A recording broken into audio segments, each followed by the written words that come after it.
बिहार विधानसभा चुनाव में एनडीए की प्रचंड जीत के बाद नीतीश कुमार मुख्यमंत्री बने हैं। उसके बाद क्या कयास लगाए जा रहे हैं कि ये अस्थिर सरकार है या फिर ऑपरेशन लोटस करके भाजपा अपनी सरकार बना लेगी या नीतीश कुमार ऑपरेशन तीर करेंगे। इसी पर बातचीत करने के लिए हमारे साथ वेद प्रकाश जी हैं, इनसे बात करेंगे। क्या लगता है सर, ये सरकार अस्थिर है?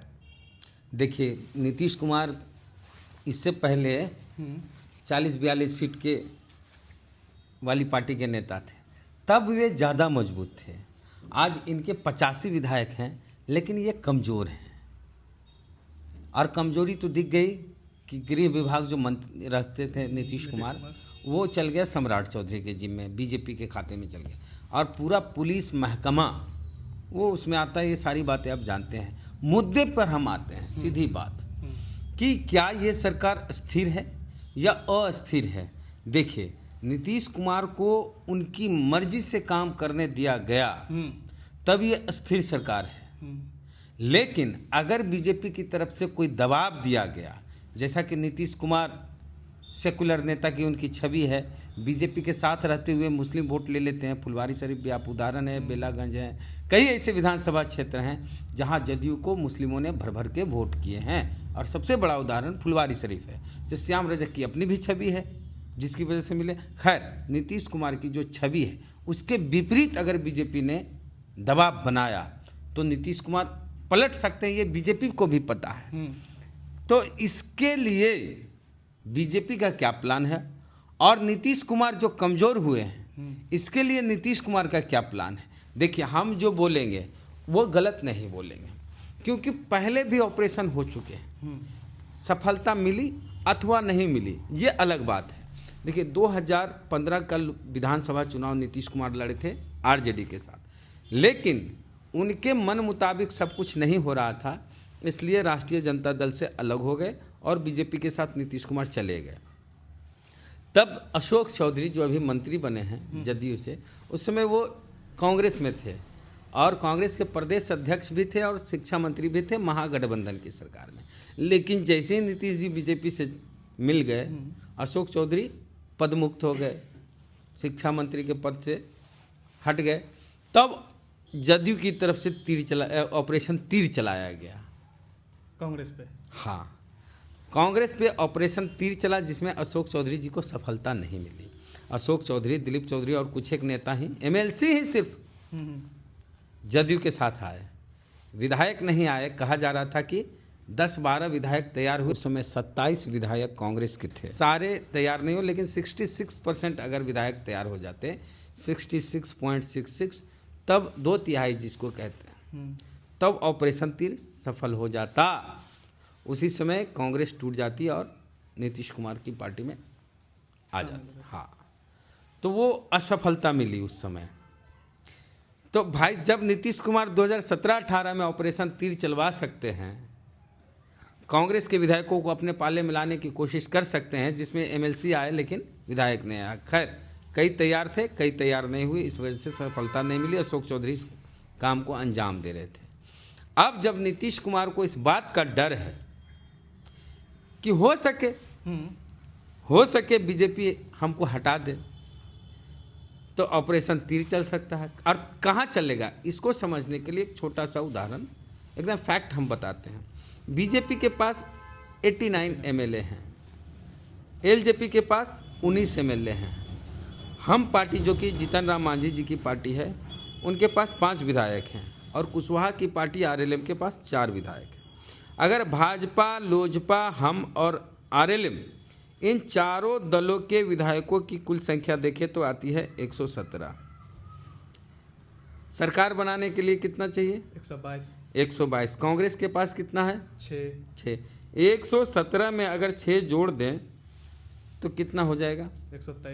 123। यानी सिर्फ कांग्रेस के 6 विधायक भाजपा के साथ चल जाएं तो नीतीश कुमार की ज़रूरत भाजपा को नहीं रहेगी, भाजपा अपनी सरकार बना लेगी। तो जो खबरें अभी चल रही है कि ये डर नीतीश कुमार को है कि कांग्रेस के 6 विधायक उधर चल गए तो हमारी ज़रूरत नहीं पड़ेगी, भाजपा अपनी सरकार बना सकती है। चाहे आज हो, बंगाल चुनाव के बाद हो, 14 जनवरी के बाद हो, बहुत कुछ 14 जनवरी के बाद होता है बिहार में, लेकिन ऐसा होने की संभावना है। इसलिए नीतीश कुमार भी जागे हुए हैं और वो भी ऑपरेशन तीर चला सकते हैं। तो कांग्रेस में जो 6 विधायक जीते उसमें 2 मुस्लिम हैं। तो बीजेपी का जो ऑपरेशन सुनने में आ रहा है, ऑपरेशन लोटस, कितनी सच्चाई है कि 2 मुस्लिम को छोड़ के बाकी 4 को अपने साथ लाने का प्रयास है। तो 117 + 4 121, फिर भी एक घट रहा है। एक घट रहा है, एक गुप्ता जी हैं, एक बसपा है। तो भाजपा चाहे तो खेल कर ही सकती है। इस खेल से बचने के लिए नीतीश कुमार ही ऑपरेशन तीर चला देंगे और कांग्रेस के 6 विधायक जदयू में शामिल करा लेंगे। अब कांग्रेस के 6 में 6 शामिल हो गए नीतीश कुमार के साथ, तो नीतीश कुमार कभी भी पलटी मार के महागठबंधन के साथ सरकार बना लेंगे। भाजपा की कोई ज़रूरत नहीं पड़ेगी, ओवैसी भी समर्थन कर देंगे। और जब ऐसी परिस्थिति आई तो हो सकता है कुशवाहा जी नीतीश कुमार के साथ चल जाए। उसको भाजपा से राज्यसभा भेजे हुए हैं। क्या कितना दिन के लिए राज्यसभा भेजे हुए? 2 साल के लिए, छोटा पैकेज है। देखिए, कुशवाहा जी हों, वो अपना बेटे के लिए अब राजनीति कर रहे हैं, दीपक प्रकाश के लिए। तो जब बिहार में सरकार ही नहीं रहेगी भाजपा की, तो उनका बेटा जो नए MLC नए MLA हैं दीपक, क्या करेंगे? तो बेटे के बढ़िया फ्यूचर के लिए कुशवाहा जी भी नीतीश कुमार के साथ आ जाएंगे, लेकिन मांझी जी नहीं आ सकते। जब मांझी जी खुद बोलते हैं कि हम मोदी के चेला हैं और चिराग पासवान कहते हैं हम मोदी के हनुमान हैं, तो इन दोनों से उम्मीद नहीं की जा सकती है। बाकी कुशवाहा जी नीतीश के साथ जा सकते हैं, नीतीश कुमार के साथ पहले भी रहे हैं, उन्हें अपनी पार्टी का विलय भी किए हैं। हालांकि वो RJD के विरोधी हैं, तो कुशवाहा जी नहीं भी आएंगे, लेकिन पुत्र मोह में क्या न क्या हो सकता है। पुत्र मोह सब कुछ करा सकता है। अब इधर की बात करते हैं कि अब नीतीश जी कैसे सरकार बनाएंगे। नीतीश जी की पार्टी कितने विधायक? 85 और RJD के पास 25 और कांग्रेस 6। अगर नीतीश जी के साथ आ गए तब, हाँ, नहीं भी आया, गठबंधन में भी हो तो 6 और CPIM, हाँ 3, माने लेफ्ट के 3। हाँ, इतना ही को जोड़ दीजिए। 25 और 85 कितना हुआ? 25 और 85 हो गया 110 और 110 और 6 3 9 कितना हुआ? 119। कितने चाहिए और? 3। एक गुप्ता जी, AIMM तो है इसमें सर? नहीं, गुप्ता जी तो हैं ही गठबंधन में। हाँ, कितना हो गया? 120। तो महागठबंधन में 120 हो गया। और एक बसपा, एक बहुजन समाज पार्टी, हाँ, तो कितना हुआ? 121। जब ये परिस्थिति बन जाएगी तो AIMIM समर्थन कर देगा। नीतीश कुमार भी मजबूत हैं अभी। हाँ, अभी भी दूसरे तरफ दरवाजा खुला हुआ है नीतीश कुमार के लिए। लेकिन वही अगर 6 विधायक कांग्रेस के इधर उधर हो गए तो नीतीश कुमार का सारा विकल्प खत्म हो जाएगा। ये कांग्रेस के 6 विधायक ही तय करेंगे कि आगे 5 साल सरकार कैसे चलेगी, किसकी चलेगी। हो सकता है राहुल गांधी ही इशारा कर दे कि भाई भाजपा में जाने से अच्छा चल जाइए जदयू। कम से कम बीजेपी की सरकार अकेले तो नहीं बनेगी यहाँ। तो ये संभावना ऐसी जताई जा रही है। कितनी सच्चाई है ये कह नहीं सकते, लेकिन खबरें इस तरह की गर्म है कि कुछ भी हो सकता है। नीतीश कुमार भी पलटी मार सकते हैं या ऑपरेशन तीर चला सकते हैं। ऑपरेशन तीर चलाने के बाद भी नीतीश बीजेपी के साथ ही रहेंगे, क्योंकि वो मजबूत, उनको एक डर खत्म हो जाएगा कि भाजपा कभी भी हमारे साथ खेल कर दे। अब नीतीश कुमार पलटी मारते हैं इधर उधर, तो केंद्र में हाँ, नीतीश कुमार अगर पलटी मारे तो या तो नीतीश कुमार की पार्टी खत्म हो जाएगी, उनके सांसदों को भाजपा तोड़ लेगी, या फिर नीतीश कुमार मोदी की सरकार हिला देंगे। ये हो सकता है। इस सारी संभावनाएं हैं, कुछ कहा नहीं जा सकता। ऐसा हम इसलिए कह रहे हैं कि ऐसा हुआ है ना, ये कोई नया चीज थोड़े है। जदयू को तोड़ने के लिए पहले भी RCP सिंह के माध्यम से बीजेपी ने प्रयास किया, तब जाके नीतीश कुमार राजद के साथ महागठबंधन के साथ आए और सरकार बनाए। फिर उनको लगा कि भाई मन मुताबिक काम नहीं हो रहा है, फिर चल गए बीजेपी के साथ। मन मुताबिक काम नहीं, वो इंडिया गठबंधन वाला मसला था। इंडिया गठबंधन नीतीश कुमार, देखिए बहुत जरूरी बात बता रहे हैं, जो बन रहा था कि इस बार प्रधानमंत्री बनेंगे नीतीश कुमार। नीतीश कुमार कई राज्यों में घूम घूम के कई नेताओं से मिले, कई पार्टी के जो प्रमुख हैं उनसे, और एक प्लेटफॉर्म बनाए इंडिया गठबंधन जिसका नाम रखा गया। हालांकि इस नाम से भी नीतीश कुमार को नाराज़गी थी कि इंडिया नहीं होना चाहिए, कुछ और होना चाहिए। तो इस प्लेटफॉर्म को बनाने वाले नीतीश कुमार को ही इन लोगों ने अपने साथ नहीं रखा। तब नाराज होके नीतीश कुमार बीजेपी के साथ चल गए।